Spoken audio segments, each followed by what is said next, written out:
Salut tout le monde, c'est Melvin. Alors aujourd'hui je voulais faire voir un petit peu ce que j'ai fait au niveau d'un jeu vidéo que j'ai créé sur calculatrice. Il n'y a pas eu besoin d'assembleur en soi parce que j'ai un add-in Casio qui est super fort. Ça s'appelle C.Basic de Santaro 21. Donc c'est un créateur qui a un enthousiaste japonais qui a voulu créer une sorte de d'add-in un peu plus que le Basic Casio classique qui fonctionne très bien. Voilà, c'est un peu un jeu. Genre on se bat dans des maps, voilà tout ça. Euh, les personnages et les arrière-plans sont contrôlés sous forme de BMP, bitmap, qu'on peut, je vais vous faire voir dans le prochain, dans la prochaine séquence là de la vidéo là actuelle, où après avoir fait voir le jeu vidéo, on va voir du coup, bah là maintenant on va voir du coup le code.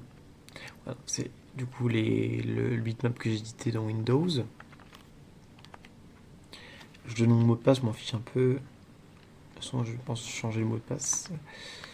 Voilà, donc ça c'est du coup le code basique de mon jeu. Donc, en gros, on a, c'est basé sur le langage basique du coup, un basique plus amélioré de Santaro. Donc, je vais vous donner les syntaxes basiques. CLS veut dire je clear l'écran, donc j'efface tout l'écran entier. Access off veut dire je n'ai pas d'axe, je veux les enlever. Enfin, je ne veux pas les garder, ou je les enlève du coup. Donc l'axe, donc tout ce qui est affichage des axes sur l'écran. Clearmat, ça enlève les matrices.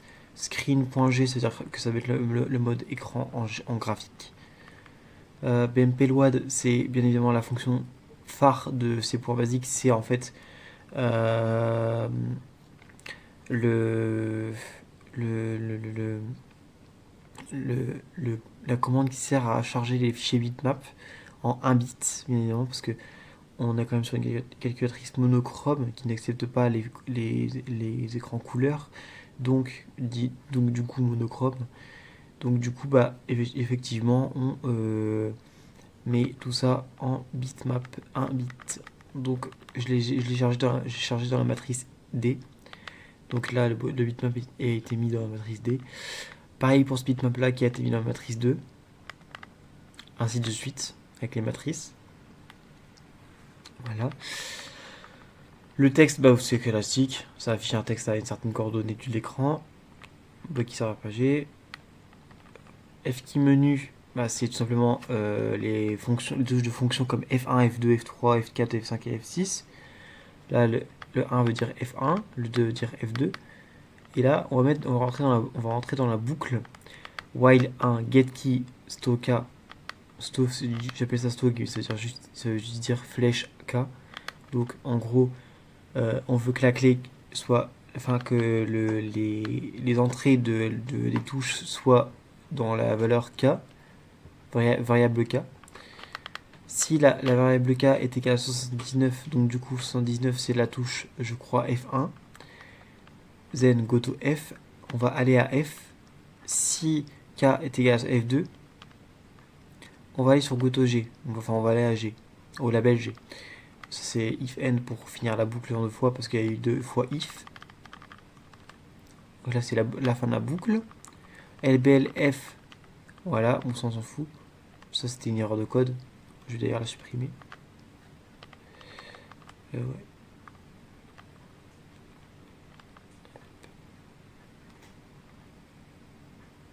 Attendez.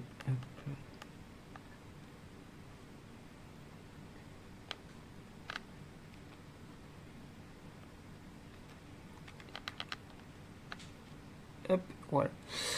Du coup, voilà. Texte 1. Donc ça c'est une fonction MISC que j'ai rajoutée.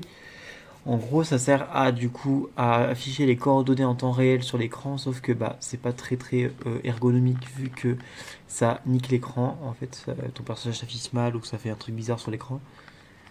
While 1, boucle 1. Là, c'est important. C'est la fameuse ligne de code, les fameuses lignes de code pour avoir les clés. Bon, j'ai remis la clé K, get key K. K K est égal à 28, flèche Y moins 2, flèche Y, enfin, double flèche et flèche Y, voilà. Où en gros ça affiche à une certaine coordonnée, enfin, en gros Y, X, c'est les coordonnées du personnage bitmap. Et quand on va sur la clé, une certaine touche, donc comme au bas, à droite, gauche, ça fait bouger ces personnages d'une certaine coordonnée. Donc on enlève l'écran. Là, c'est le monde 1. Là, c'est pas très optimisé, j'avoue. Mais en fait, en gros, j'avais mis jusqu'à une certaine coordonnée, tu sais téléporter vers la Goto, le label 2, qu'on va aller maintenant. Put 10 PDD, c'est pour afficher en temps réel l'image, pour rafraîchir l'écran correctement. LBL2, du coup, voilà, donc là on a les coordonnées de base, là où on apparaît. Donc 47x, 30y. Texte 1,1, et ça on s'en fout, on l'avait déjà vu. While 1, CLS, if k est égal à 69, then pop-up win.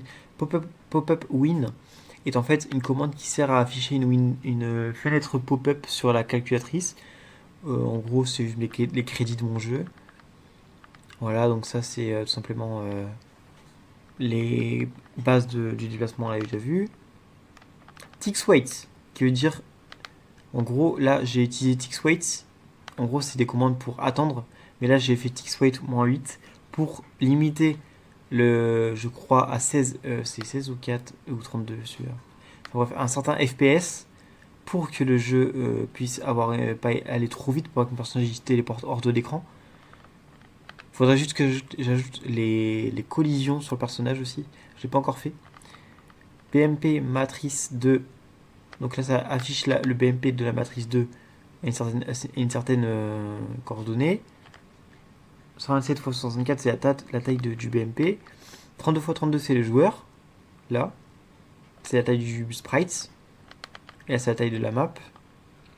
Voilà, voilà. Là, c'est toujours pas optimisé, mais on verra plus tard que ce sera optimisé dans le troisième monde, je crois. Je sais plus. Voilà, ça on a vu, on a vu, on a vu. Ça, c'est pas optimisé, donc c'est pas encore ce monde-là.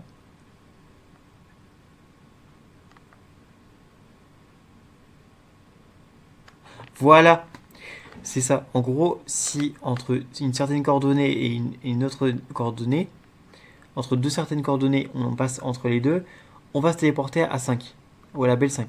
Le label 5, il va être normalement là, on va le voir bientôt. Là. Et là, c'est un autre monde, du coup. Voilà, c'est un petit topo de mon code. Pas très optimisé au début et après optimisé. Voilà, donc j'explique un peu comment ça fonctionne. En gros, là, le premier, au tout début du programme, on avait le F key menu avec les petits play et quit en bas.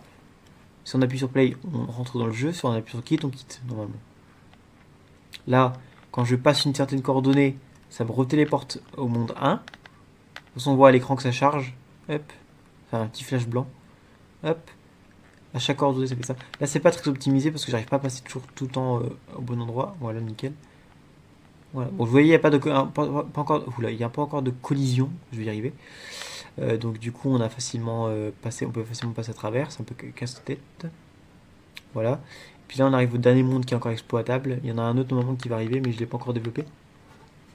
Voilà. Il y a un petit sapin sur le côté. Il y a une petite maison. Tous les sprites ont été faits par moi. Ça a pris un peu de temps, mais au moins ça me fait réfléchir. Voilà. Là, on peut aussi consulter les images directement via le menu de ces points basiques. Ça, on s'en fout. L'épée que je vais utiliser plus tard pour le mettre dans les items. Voilà. Voilà. Et ça, c'est le prochain monde, du coup, avec le petit panneau qui pourra nous display du texte quand on va appuyer sur une certaine touche à la coordonnée où il y a le panneau. Il y aura une pop-up menu, il y aura une pop-up fenêtre, une pop-up window, où il y aura simplement tout simplement, il y aura le message avec écrit ce qui est écrit sur le panneau, du coup. Et là, c'est le petit menu qu'on n'a pas vu, d'ailleurs, on va aller le voir. En gros, si vous appuyez sur F1 dans le premier monde, la première pièce, vous pouvez accéder. Non, ça s'appelle tout ça. F2 du coup, vous pouvez accéder du coup à le petit menu, mais sauf que là je l'ai mal fait parce que maintenant il affiche pas le menu, mais il affiche une fenêtre de monde. Alors je comprends pas pourquoi, un peu bizarre, mais du coup je verrai pourquoi ça fait ça. Hop, voilà. Donc voilà, c'était mon petit jeu en C point basique. Voilà. Ciao.